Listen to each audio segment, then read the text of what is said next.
It was the only time that Vhagar, Meraxes and Balerion were all unleashed at once. The singers called it the Field of Fire. The Thoughts of Tyrion Lannister, A Game of Thrones Chapter 13, Tyrion 2.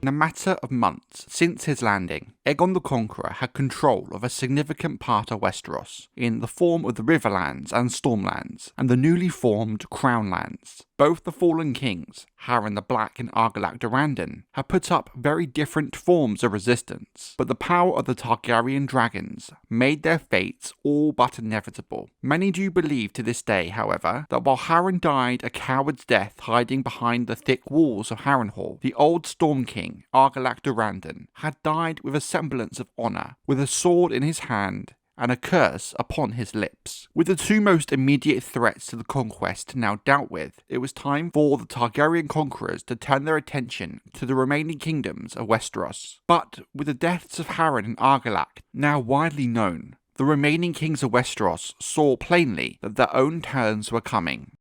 At Winterfell, King Torrhen Stark called his banners, but given the vast distances in the north, Torrhen knew that assembling an army would take time, and it would be weeks before they were ready to march. Queen Regent Shara Arryn of the Vale, regent for her young son King Ronald, took refuge in the Eyrie and looked to her defences, sending an army to the Bloody Gate, the gateway to the Vale of Arryn. Much like Storm's End, the Eyrie was said to be near impossible to capture. Built up atop the Giant's Lance, the only way up a tiny mountain path with a small lift system. Even to get to that point, you would have to overcome the Bloody Gate and the other way gates up the mountain, being funneled into small channels, meaning even a small number of Arryn men could hold the gate for an extended period of time. If the gate was overcome, the now tired and bloodied attackers would still have to deal with the other way gates and their near impossible task of assaulting the Eyrie itself. How a dragon could factor into this was not yet known. In her youth, Queen Shara had been lauded as the flower of the mountain, the fairest maid in all of the Seven Kingdoms. Perhaps hoping to sway Aegon with her beauty, she sent him a portrait and offered herself to him in marriage, provided he name her son Ronald as his heir. Though the portrait did finally reach Aegon, it's not known whether Aegon Targaryen even replied to her proposal. He had two queens already, and Shara Arryn was then a faded flower, at least 10 years older than Aegon. In real terms, the Vale and the North posed little threat to Aegon's growing kingdom at this stage. However, the same could not be said of the Reach or the Westerlands.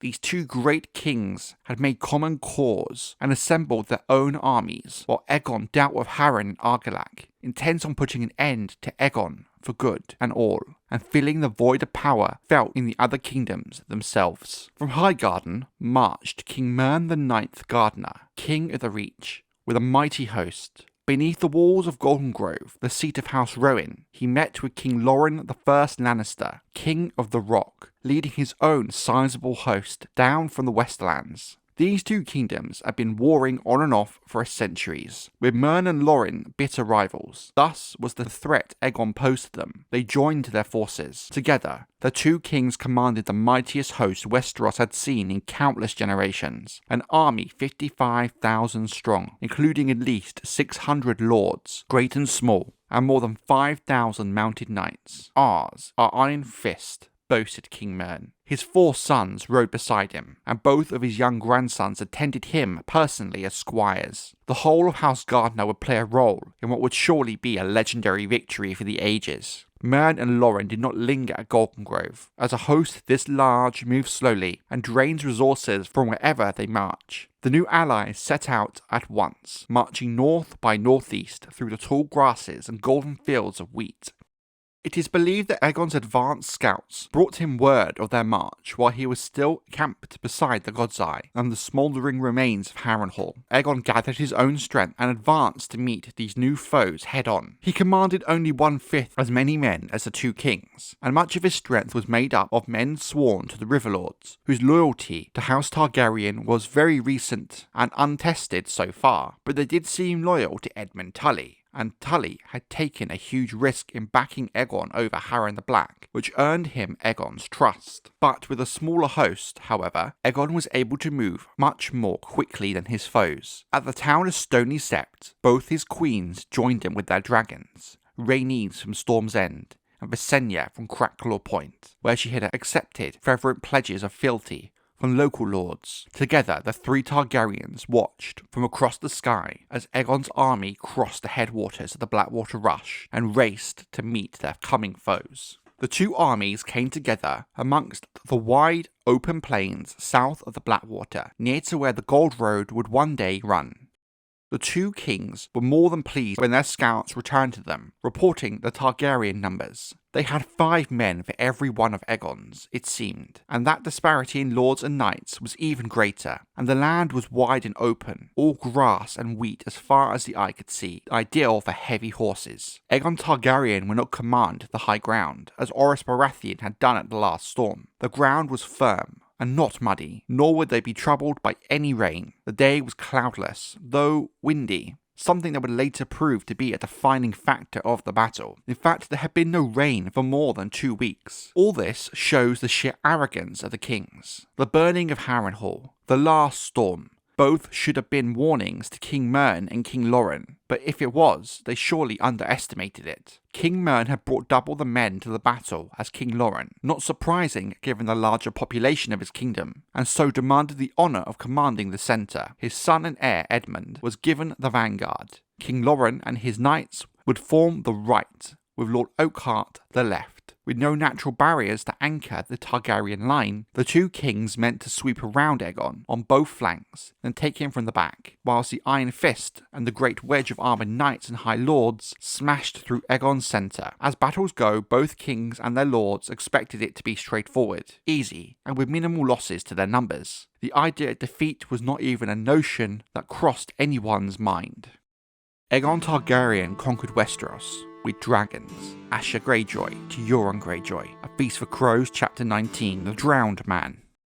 In turn, Aegon Targaryen lined up his own men in a rough crescent shape, bristling with spears and pikes, perfect for slowing the charge of mounted knights, with archers and crossbowmen just behind, and light cavalry on either of his flanks. Some expected he would have given the command of the ground forces to his hand of the king, Orys Baratheon, but we're not even sure Orys was able to attend the battle, given Rhaenys had come from Storm's End on Dragonback. So instead he gave command of his host to Jon Mooten, Lord of Maidenpool, one of the first foes to come over to his cause. This was no slight against Orys, who had won the Battle of the Last Storm. Rather, Aegon wanted to show trust to his other lords as well. The king himself intended to do his fighting from the sky, beside his queens. Aegon had noted the absence of rain as well. The grass and wheat that surrounded the armies was tall and ripe for harvest, and very dry. At the sound of their trumpets, the large host of King Mern and King Loren started forth beneath a sea of green banners, sparkling with Lannister red. King Mern himself led the charge against the centre with his golden stallion, his son Gwaine beside him with his banner, with a great green hand upon a field of white. Roaring and screaming, urged on by horns and drums, the Gardeners and Lannisters charged through a storm of arrows and crossbow bolts onto their foe, sweeping aside the Targaryen spearmen, shattering their ranks. But by then, Aegon and his sisters were already in the air, and the reality was, Aegon had already won this battle before it had even begun. Aegon and his sisters flew above the ranks of his foes upon their dragons, through a storm of spears and stones and arrows, swooping down repeatedly to bathe their foes in flame. Rhaenys and Visenya set fires upwind of the enemy and behind them. The dry grasses and stands of wheat went up at once, and the wind fanned the flames and blew the smoke into the faces of their advancing ranks of the two kings. The scent of the fire sent their mounts into a panic, and as the smoke thickened,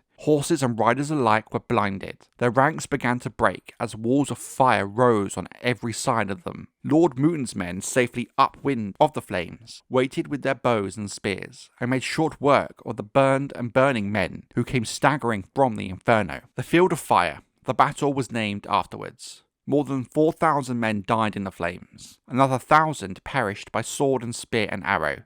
Tens of thousands suffered burns, some so bad they would remain scarred for life. King Mern IX was dead, together with his sons and grandsons, brothers, cousins, and all other kin. One nephew did survive for 3 days, but when he died of his burns, House Gardner died with him. King Loren Lannister of the Rock lived, riding through a wall of flame and smoke to safety when he saw the battle was lost. The Targaryens lost fewer than 100 men, with Queen Visenya taking an arrow to one shoulder, but soon recovered. As the dragons gorged themselves on the dead, Aegon commanded that the swords of the slain be gathered up and sent down the river to the Aegon fort.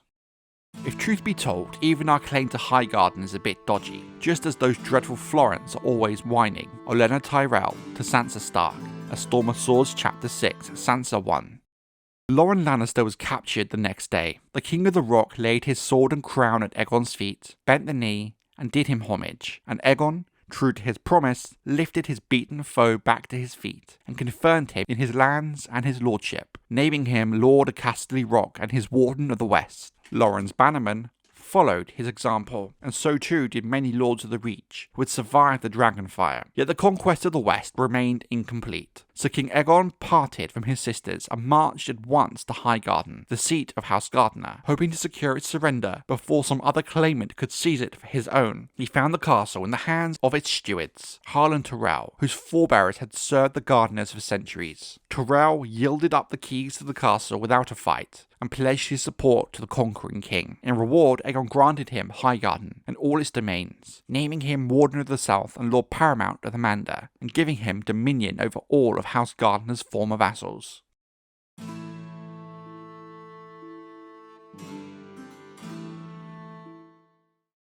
Now, the Field of Fire is one of the coolest moments in the Conquest, and it's the only time all 3 dragons are used at the same time. If the power of a dragon had not been established by this point, you cannot deny it now. It's clear without the dragons, Aegon and his sisters would have likely lost this battle due to sheer numbers alone. But this is kind of why, for me, the Field of Fire also makes no sense as a battle at this stage in the Conquest. By this time, we're a few weeks to a couple of months into it. The knowledge of the burning of Harrenhal and the Last Storm, and the roles of the dragons played in them, was surely widely known by this point. If they knew about it in the north, then they too surely knew about it in the Reach and the Westerlands. Thus, Mern and Loren would have known going into the battle dragons were going to be in play, yet they seemingly believed their numbers alone would be enough and did nothing to try and prepare or lessen the impact of dragons on the battle. Did they really just underestimate the impact they would have? Or was this just sheer arrogance on their part? Regardless, at this stage in the conquest, Mern and Loren should have known better than to try and battle Aegon with his dragons, yet did so anyway. Maybe they had their reasons. Maybe there was a plan that was lost to time. I stand by my point that this kind of battle at this stage in the war doesn't make sense at all.